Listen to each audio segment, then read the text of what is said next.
Hello student, आपका स्वागत है हमारे YouTube channel Sharma study point में। और इस वीडियो में लेकर आए हैं आपके लिए यूपी टेट प्राइमरी लेवल का यहाँ पर सीडीपी है और इसमें किस प्रकार के क्वेश्चन आए हैं यहाँ पर देखते हैं। 2026 का है ये। पहला क्वेश्चन यहाँ पर ये आया है। पहला क्वेश्चन देखेंगे, सांस्कृतिक समावेशन के लिए शिक्षकों को क्या करना चाहिए। तो यहाँ पर आपका जो राइट आंसर होगा इसमें ऑप्शन नंबर ए होगा, विभिन्न सांस्कृतिक उदाहरणों को एकीकृत करना। ठीक है, ये आपका आंसर यहाँ पर हो जाएगा। दूसरा क्वेश्चन यहाँ पर आया था, देखिए क्या है दूसरा क्वेश्चन क्या लिखा हुआ है। कह रहे कि बाल विकास का कौन सा क्षेत्र शारीरिक गतिविधियों के लिए बच्चे की बड़ी मांसपेशियों के उपयोग की क्षमता पर केंद्रित रहता है। तो यहाँ पर इसका राइट ऑप्शन हो जाएगा ऑप्शन नंबर डी, स्थूल गामक कौशल विकास। ठीक है, ऑप्शन नंबर डी यहाँ पर राइट आंसर हो जाएगा। अगला क्वेश्चन यहाँ पर क्या है, क्वेश्चन ये है कि मानव विकास के किस क्षेत्र से संज्ञान सबसे अधिक निकटता से संबंधित है। तो यहाँ पर ऑप्शन नंबर बी हो जाएगा, ज्ञान प्राप्त करने में शामिल मानसिक क्रियाएं। तो यहाँ पर आपका ये राइट आंसर बी वाला ऑप्शन हो जाएगा। अगला क्वेश्चन यहाँ आया था, सीडीपी का है, सीखने में कठिनाई की शीघ्र पहचान से में सहायता मिलती है। किस में सहायता मिलती है? तो समय पर उपचारात्मक सहायता मिलती है। ऑप्शन नंबर डी जो है आपका यहाँ पर राइट आंसर हो जाएगा, ऑप्शन नंबर डी। अगला क्वेश्चन जीन पियाजे से था। जीन पियाजे का क्वेश्चन आया था कि पियाजे के संज्ञानात्मक विकास के सिद्धांत के अनुसार 7 से 11 वर्ष की आयु आमतौर पर किस अवस्था में होती है। तो यहाँ पर होती है मूर्त संक्रियात्मक अवस्था। किस में होती है? मूर्त संक्रियात्मक अवस्था में 7 से 11 वर्ष की आयु के बारे में बात की जाती है। अगला क्वेश्चन यहाँ पर देखिए, क्वेश्चन बहुत इंपॉर्टेंट आया है। कह रहे परामर्श मार्गदर्शन से किस प्रकार भिन्न है। यहाँ पर ऑप्शन नंबर ए सही हो जाएगा। परामर्श आमतौर पर व्यक्ति केंद्रित होता है, जबकि मार्गदर्शन अक्सर समूह केंद्रित होता है। ये ऑप्शन नंबर ए आपका राइट आंसर हो जाएगा। अगला क्वेश्चन यहाँ पर आया है, देखिए क्या क्वेश्चन दिया गया। कह रहे हैं शिक्षण को सर्वोत्तम रूप में किस प्रकार परिभाषित किया जा सकता है। तो ऑप्शन नंबर सी यहाँ पर ऑप्शन हो जाएगा इसका राइट आंसर, अधिगम को सुगम बनाना। अधिगम को सुगम बनाना यहाँ पर राइट आंसर हो जाएगा। ठीक है, यहाँ पर क्वेश्चन क्या है कि एक शिक्षक जानबूझकर ऐसी उलझन भरी स्थिति प्रस्तुत करता है जो बच्चों के मौजूदा विचारों को चुनौती देती है कि ये विधि किस रणनीति को बढ़ावा देगी। तो यहाँ पर है संज्ञानात्मक असंतुलन को, है ना। यहाँ पर ऑप्शन नंबर सी आपका राइट आंसर हो जाएगा। अगला क्वेश्चन क्या है, अगला क्वेश्चन यहाँ पर दिया गया, गेस्टाल्ट मनोवैज्ञानिक का कौन सा मूलभूत सिद्धांत ये सुझाव देता है कि सिद्धांती सूचना को केवल पृथक भागों के बजाय एक संपूर्ण संरचना के रूप में ग्रहण करता है। तो ऑप्शन नंबर ए यहाँ पर राइट आंसर हो जाएगा, संपूर्ण। क्या हो जाएगा? संपूर्ण। दूसरा क्वेश्चन यहाँ पर क्या है, कह रहे हैं संतुलित बाल विकास के लिए ध्यान देने की आवश्यकता है। तो यहाँ पर आपका राइट आंसर हो जाएगा पहला, शारीरिक मानसिक भावनात्मक और रचनात्मक पहलुओं पर ध्यान देना जरूरी है। अगला क्वेश्चन यहाँ पर क्या है, जीन पियाजे का है। देखिए क्या जीन पियाजे ने लिखा है। कह रहे जीन पियाजे के अनुसार मूर्त संक्रियात्मक अवस्था जो 7 से 11 वर्ष की होती है, बच्चे क्रमबद्धता का प्रदर्शन करते हैं। किस रूप में? ऑप्शन नंबर ए हो जाएगा, वस्तुओं को तार्किक क्रम में व्यवस्थित करना ही इसका right answer option number A हो जाएगा। इसके बाद यहाँ पर 12 नंबर क्वेश्चन है, क्या है, हाशिए पर स्थित जाति की पृष्ठभूमि से वाला एक बच्चा अच्छे प्रदर्शन के बावजूद कम आत्मविश्वास दिखाता है, उचित मार्गदर्शन हस्तक्षेप पर केंद्रित होगा। तो यहाँ पर कौन सा होगा? ठीक है, तो यहाँ पर देखना है कौन सा होगा।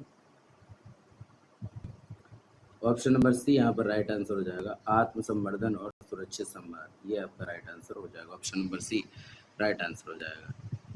अगला क्वेश्चन क्या है, अगला क्वेश्चन है कि थार्नडाइक के प्रयास त्रुटि सिद्धांत का तात्पर्य अधिगम निम्नलिखित के बीच संबंध स्थापित करने का परिणाम है। ऑप्शन नंबर सी यहाँ पर राइट आंसर हो जाएगा, उद्दीपक और अनुक्रिया। उद्दीपक और अनुक्रिया, option number C right answer हो जाएगा। 14 नंबर क्वेश्चन है, क्या है कि कौन सा शिक्षण दृष्टिकोण डिसलेक्सिया, एचजीपी, एडीएचडी और अन्य अधिगम क्षमताओं को प्रदर्शित करता है। कौन सा होगा यहाँ पर? तो सी ऑप्शन हो जाएगा, बहुसंवेदी अधिगम। बहुसंवेदी अधिगम यहाँ पर राइट आंसर हो जाएगा। अगला क्वेश्चन यहाँ पर है कि एक शिक्षण दृष्टिकोण जिसमें शिक्षक सीधे विद्यार्थियों को अवधारणाओं, विचारों और सिद्धांतों को समझाता है, यह कहलाता है। ये जो शिक्षण कहलाता है वो व्याख्यात्मक शिक्षण यहाँ पर कहलाता है। Option number D right answer हो जाएगा। अगला क्या लिखा है, यहाँ पर कह रहे हैं कि वाक बधित यानी बोलने में कठिनाई वाला बच्चा अपने अधिगमों को सबसे अच्छी तरह निम्नलिखित में से माध्यम प्रदर्शित कर सकता है। तो वो यहाँ पर राइट आंसर आपका हो जाएगा कौन सा, अभिव्यक्ति के वैकल्पिक तरीके, यानी अभिव्यक्ति के वैकल्पिक तरीके यहाँ पर आपका राइट आंसर हो जाएगा option number B. Option number B right answer होगा। अगला क्वेश्चन है, धार्मिक भेदभाव का सामना करने वाला बच्चा का अनुभव कर सकता है, किस प्रकार का अनुभव कर सकता है, वो भावनात्मक तनाव अनुभव कर सकता है। ऑप्शन नंबर डी यहाँ पर राइट आंसर हो जाएगा। अगला क्वेश्चन क्या लिखा है, अगला क्वेश्चन यहाँ पर देखिए क्या है, पियाजे के संज्ञानात्मक विकास के सिद्धांत के अनुसार औपचारिक संग्रहित अवस्था की सबसे विशेष क्षमता क्या है। तो यहाँ पर है अमूर्त और तार्किक, अमूर्त और तार्किक यहाँ पर जो है हो जाएगा। ठीक है, अगला क्वेश्चन क्या है, कह रहे हैं यहाँ पर कि जब बच्चे किसी काम को करने के तरीके की योजना बनाते हैं तो वो किसका इस्तेमाल कर रहे होते हैं, तो अधिगम रणनीतियों का कर रहे होते हैं, यानी सीखने की रणनीति को बना रहे होते हैं। Option number B right answer हो जाएगा। अगला क्वेश्चन क्या है, कह रहे हैं क्रिया प्रसूत अनुबंधन अनुकूलन में रोपण यानी आकार देने का तात्पर्य क्या है। तो यहाँ पर आकार देने का जो तात्पर्य है वो है ऑप्शन नंबर डी, क्रमिक सन्निकटनों का क्रमिक पुनर्बलन। ठीक है, क्योंकि क्रिया प्रसूत जो अनुबंधन सिद्धांत है स्किनर ने दिया था। अगला क्वेश्चन क्या है, क्वेश्चन यह है कि बाल विकास को मनुष्यों में जन्म और जीवन की किस अवस्था के बीच होने वाले जैविक, मनोवैज्ञानिक और भावनात्मक परिवर्तनों के अनुक्रम में प्रभावित किया जा सकता है। तो इसमें हो जाएगा किशोर अवस्था का अंत। Option number A right answer हो जाएगा। अगला क्वेश्चन क्या है, वे तकनीकें जो विद्यार्थियों को उनकी सोच के प्रति जागरूक होने और उनके सीखने का तरीके पर विचार करने में सहायता करती है, उन्हें कहा जाता है। उन्हें यहाँ पर अधिक संज्ञानात्मक रणनीतियाँ कहा जाता है। ऑप्शन नंबर ए इसका राइट आंसर हो जाएगा। अगला क्वेश्चन क्या है, कह रहे हैं कि कक्षा में भावनात्मक सुरक्षा बच्चों की सहायता करती है। तो यहाँ पर आत्मविश्वास के साथ भाग लेने में यहाँ पर जो है सुरक्षा करती है। Option number C right answer हो जाएगा। अगला क्वेश्चन क्या लिखा है, वह शिक्षण विधि जिसमें विद्यार्थी अपने स्वयं के अवलोकन और प्रयोगों के माध्यम से तथ्यों और समाधानों की खोज करते हैं।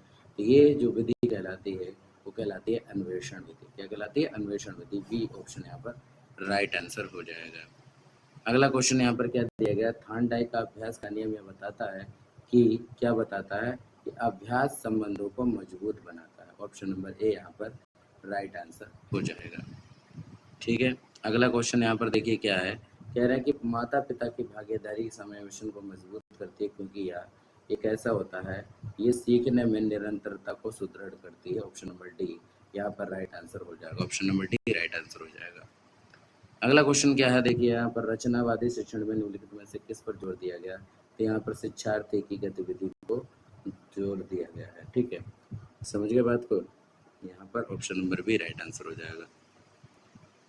अगला है, एक शिक्षक जो शिक्षार्थियों को उत्तर देने की दिशा में मार्गदर्शन करने के लिए प्रश्न पूछने का उपयोग करता है, वह किस विधि का प्रयोग कर रहा है। तो सुकराती शिक्षण विधि होती है। ऑप्शन नंबर सी यहाँ पर आपका राइट आंसर हो जाएगा। Option number C. अगला क्वेश्चन आया हुआ है, देखिए क्वेश्चन क्या है, थॉर्नडाइक के सीखने के प्राथमिक नियमों में से कौन सा नियम यह सुझाव देता है कि जब किसी स्थिति की पुनरावृत्ति होती है और पुनरावृत्ति पर जोर किस दिया था और कोई संतोषजनक स्थिति उत्पन्न होती है उसके दोबारा होने की संभावना अधिक होती है, ये होता है प्रभाव का नियम। ठीक है, ऑप्शन नंबर बी यहाँ पर राइट आंसर हो जाएगा। अगला क्वेश्चन क्या है, अगला क्वेश्चन लास्ट क्वेश्चन है, विद्यार्थी बार बार अभ्यास करने के बाद अपनी लिखावट को सुधारता है, ये कौन से नियम को बताता है। तो ये अभ्यास के नियम को बताता है। ऑप्शन नंबर डी यहाँ पर आपका राइट आंसर हो जाएगा। इस तरीके से यहाँ पर आपके 30 क्वेश्चन यहाँ पर CDP के बता दिए। Thank you for watching this video.